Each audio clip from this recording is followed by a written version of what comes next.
শেষ হয়ে গেল ব্রাজিলের বিশ্বকাপ। নরওয়ের কাছে হেরে রাউন্ড অফ 16 থেকেই ব্রাজিলের বিদায়। অন্যান্য বিশ্বকাপগুলোতে তাও তো কোয়ার্টার ফাইনাল, সেমিফাইনাল পর্যন্ত যেতে পেরেছিল, কিন্তু এই বিশ্বকাপে রাউন্ড অফ 16-এই ব্রাজিলের পথ চলা থেমে গেল। নরওয়ে, আর্লিং হাল্যান্ডের নরওয়ে। এই আর্লিং হাল্যান্ড হতে পারেন সবচেয়ে বড় থ্রেট। ম্যাচের আগে এটা সবাই জানতেন, কিন্তু হাল্যান্ডকে ঠেকানোর কোনো কিছু ব্রাজিলের আসলে জানা ছিল না। দুইটা গোল তিনি করেছেন। পুরো ম্যাচে ওই দুইটা মোমেন্টে আর্লিং হাল্যান্ডকে দেখা গেছে এবং তাতেই ব্রাজিলের বিদায় ঘণ্টা তিনি বাজিয়ে দিয়েছেন। ব্রাজিল নিজেদের ঐতিহ্যের কঙ্কাল। এই ব্রাজিল আর সেই ব্রাজিল নাই।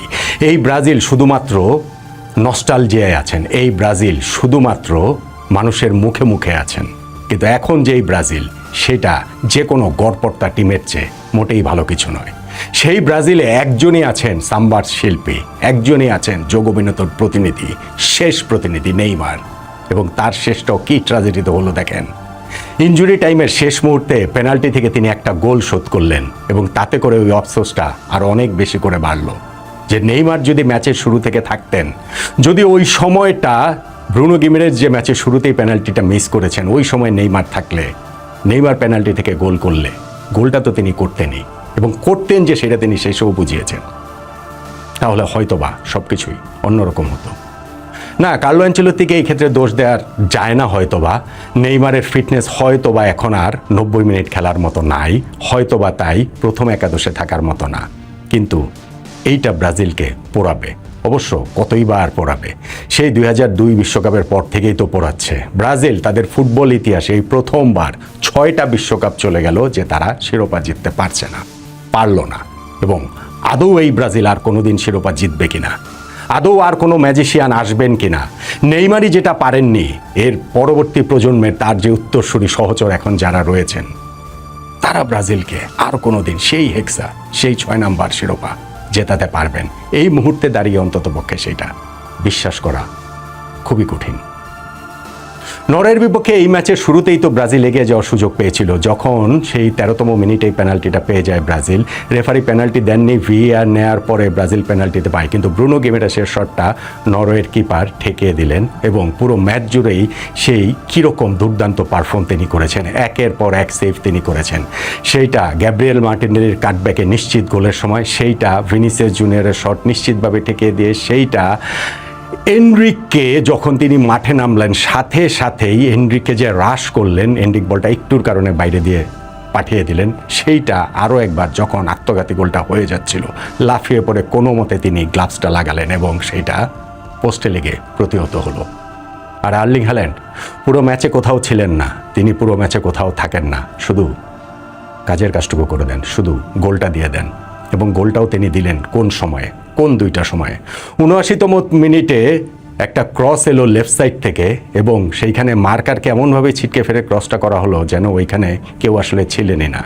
আর্লিং হ্যাল্যান্ডের তাকে কাভার করেছে গ্যাব্রিয়েল, অ্যাপারেন্টলি তিনি হয়তোবা ভেবেছিলেন, কিন্তু হ্যাল্যান্ড যেভাবে বলটাকে অ্যাটাক করলেন, যেভাবে হেড দিলেন, সেটার অ্যান্সার গ্যাব্রিয়েলের কাছেও ছিল না, সেটার অ্যান্সার আলিসনের কাছেও ছিল না।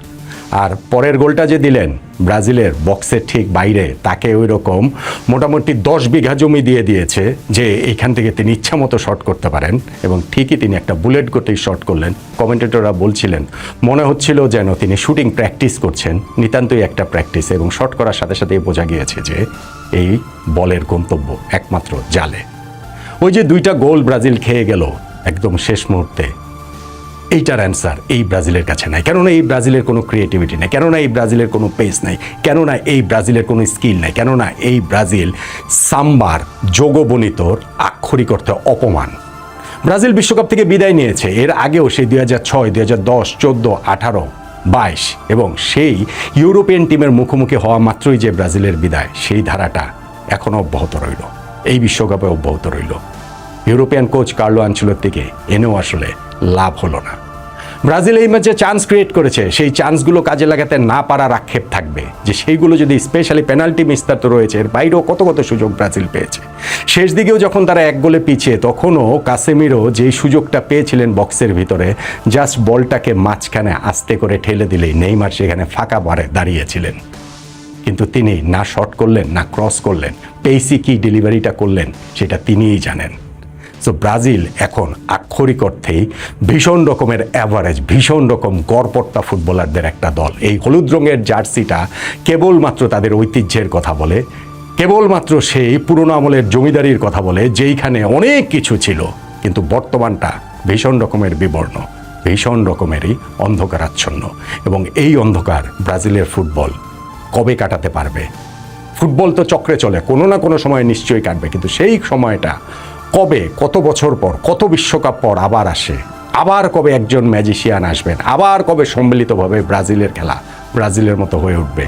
ওই প্রত্যাশা সমর্থকদের থাকবে। তবে এইবার যেইভাবে ব্রাজিলের বিদায় হলো, হাল্যান্ড যেভাবে বলে কয়ে ব্রাজিলকে গোল দিলেন, নরওয়ে যেভাবে বলে কয়ে ব্রাজিলকে হারালো, নরওয়ের কোচ ম্যাচের আগে যেভাবে বলেছেন যে ব্রাজিল এখন আর বিশ্ব ফুটবলের এমন কোনো দল না, মাঠের ফুটবলও তার দল সেটা প্রমাণ করে দিয়েছে। অবভিয়াসলি তার দলের গোলকিপার অনেকগুলো সেভ করেছে, অবভিয়াসলি সেইখানে তার ক্রেডিট রয়েছে, কিন্তু একই সঙ্গে ব্রাজিলিয়ানদের ব্যর্থতার কথাটাও আসলে ফুটবল বিশ্বকাপে, ফুটবল বিশ্বের ইতিহাসে এই 2026 বিশ্বকাপের খেরোখাতায় লেখা হয়ে থাকলো।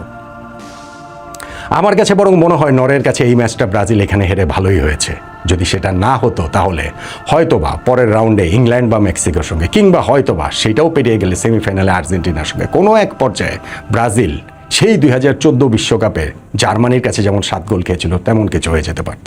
ফলে বিশ্বকাপ থেকে ব্রাজিলের এই বিদায়টা ভীষণ করুণ, ভীষণ বিষণ্ণতায় মোড়া একটা বিদায় বিশ্বকাপ থেকে হয়ে গেল। আমাদের ফুটবল দর্শকদের, বাংলাদেশের ফুটবল দর্শকদেরও অর্ধেক বিশ্বকাপটা শেষ হয়ে গেল। কেননা সেই ব্রাজিল আর্জেন্টিনা ঘিরেই তো আমাদের সকল আবেগ। ব্রাজিল চলে গেল, টিকে রইল আর্জেন্টিনা। আর্জেন্টিনাই এই বিশ্বকাপে বাংলাদেশের বিশ্বকাপটা এখন টিকিয়ে রেখেছেন। আর ব্রাজিল এইবার হলো না, আদৌ আর কোনো দিন হবে কি না সেই প্রশ্নটাও ব্রাজিলের এই খেলায়, এই পারফরমেন্সে, এই বিদায়ে খুব খুব খুব করে থেকেই গেল।